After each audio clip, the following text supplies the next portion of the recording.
Ibrahim Boubacar Keïta, un président élu avec 77,6% de voix lors de l'élection présidentielle de 2013. IBK porté à la tête de l'État avait pour slogan « Le Mali d'abord, pour l'honneur du Mali, pour le bonheur des Maliens ». Je jure devant Dieu et le peuple malien.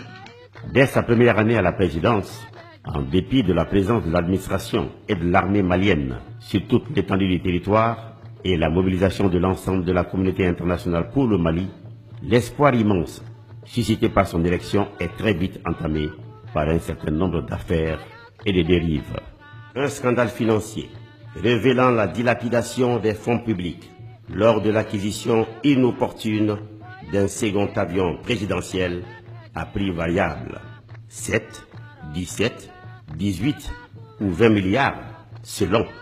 Nous n'avons aucun élément qui justifie que le Mali est propriétaire de ce Boeing 727. Les surfacturations avérées lors de l'achat d'équipements militaires pour 69 milliards de francs CFA.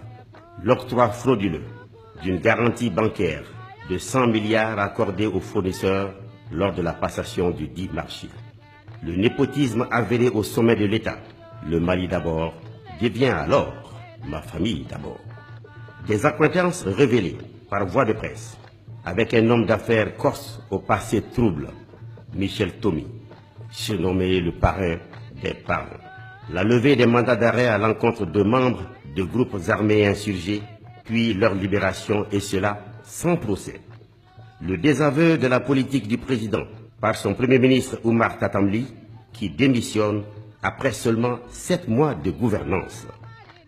Une visite inopportune aux conséquences désastreuses de son successeur Moussa Mara à Kidal, provoquant une détérioration tragique de la situation au nord du pays, remettant ainsi en cause les acquis fragiles des accords de Ouagadougou.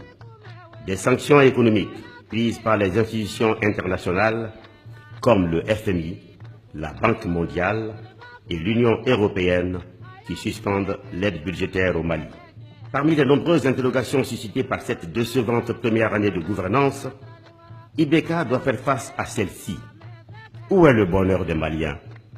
Que devient l'honneur du Mali? Où va le Mali?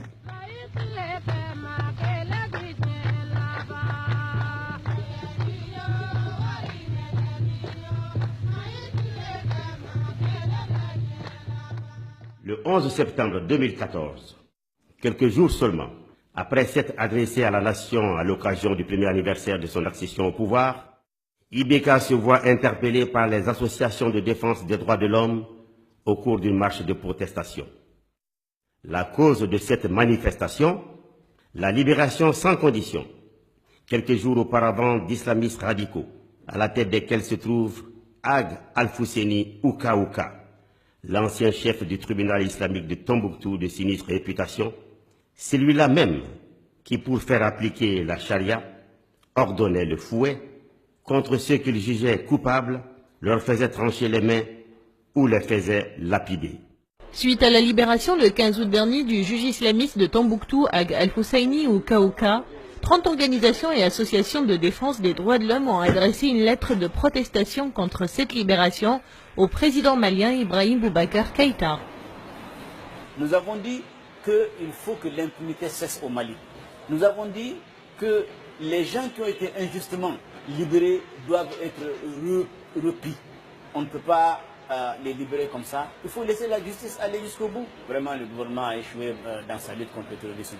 Le 21 septembre 2014, suite à son récent voyage au Forum économique de Tianjin, IBK annonce à la nation l'octroi par la Chine de près de 6 000 milliards de francs CFA sous forme de dons, de prêts et d'engagements d'aide.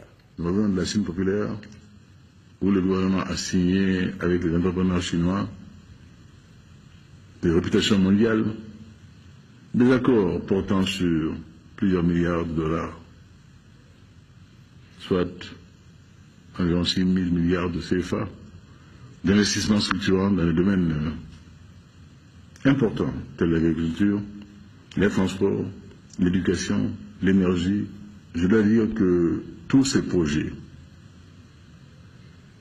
auront une mise en œuvre surveillée étroitement par nos services et par nous-mêmes. Quelques semaines plus tard, suite à certains engagements pris par le gouvernement du Mali vis-à-vis du FMI et de la Banque mondiale, celles-ci reprennent leur coopération avec le Mali. L'un de ces engagements est de diligenter des audits des marchés incriminés, de rendre publics leurs résultats et de prendre des sanctions administratives et judiciaires contre les auteurs. Mais à ce jour, aucune suite judiciaire n'a été donnée à ces affaires. Pire, certains présumés auteurs ont bénéficié de promotions. Un beau matin, la population bamakoise est agréablement surprise de découvrir la société marocaine aux zones sur les artères de Bamako. Mais on découvrira plus tard qu'un marché de gré à gré de près de 9 milliards de francs CFA par an sur une période de 8 ans a été passé avec Ozone le 25 septembre 2014 pour l'assainissement de Bamako. Un autre scandale. Engagé en juillet 2014 et initialement prévu pour se tenir seulement en 2 ou 3 sessions qui ne dureraient que quelques semaines, les pourparlers inclusifs intermaliens d'Alger, censés aboutir à un accord de paix, sont au point mort en décembre 2014. Au grand étonnement des Maliens, c'est le moment choisi pour la libération de Mohamed Ali, Ag Wadoussen et d'autres présumés terroristes. Alors même que le président Ibeka avait dit faire de la lutte contre l'impunité une de ses priorités, il assume cette décision en affirmant avoir aidé un otage enlevé depuis 3 ans et également en signe de reconnaissance de l'aide que la France apporte au Mali. Je ne sais pas pourquoi notre leadership se complique la tâche. Si c'est un objectif de reprendre Wadoussen et de le juger, le plus simple c'était de ne pas le libérer.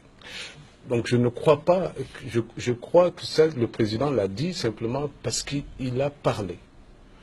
Alors la question pour moi c'est pourquoi il a parlé, parce que ça c'est un problème pas facile. Le président François Hollande a été questionné sur cette question, il s'est tué, le président Issoufou s'est tué, même le ministre nigérien des Affaires étrangères s'est tué, parce que c'était la charge éthique et morale de cela est énorme. On se souvient que Mohamed Ali Ag Wadoussen était l'auteur d'une évasion spectaculaire de la maison centrale d'appel de Bamako, avec plusieurs autres prisonniers, qui a coûté malheureusement la vie au gardien des prisons, Kola Sofara. Le collectif de défense des droits de l'homme monte au créneau et dénonce la promotion de l'impunité par le régime en place. La paix et la réconciliation ne peuvent pas passer sur la promotion de l'impunité. À la veille de la journée commémorative de la Déclaration universelle des droits de l'homme, et en pleine semaine des droits de l'homme, les autorités maliennes ont procédé à leur énième libération des auteurs présumés de violations graves des droits de l'homme. Le 8 janvier 2015, le Premier ministre Moussa Mara est limogé par le chef de l'État. Il quitte son poste où il n'aura passé que 9 mois, soit à peine 1 mois de plus que son prédécesseur. Ibeka donne ainsi raison à l'opposition qui avait réclamé cette démission au terme d'une motion de censure déposée et rejetée 6 mois auparavant à l'Assemblée nationale. Je pensais qu'on allait se référer à un Premier ministre français.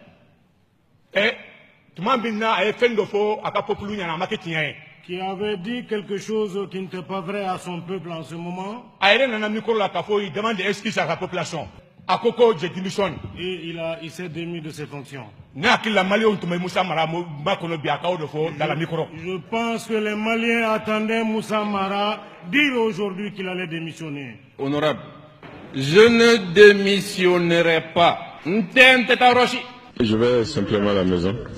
Le même jour, un nouveau Premier ministre est nommé en la personne de Modibo Keïta.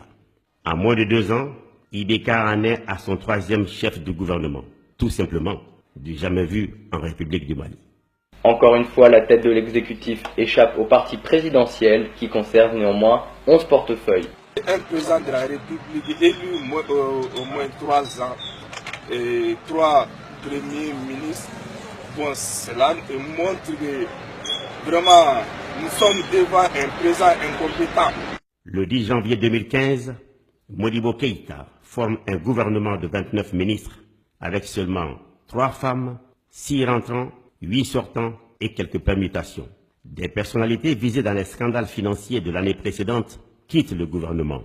La plupart d'eux, faut-il le préciser, retrouveront d'autres postes influents dans l'administration d'État.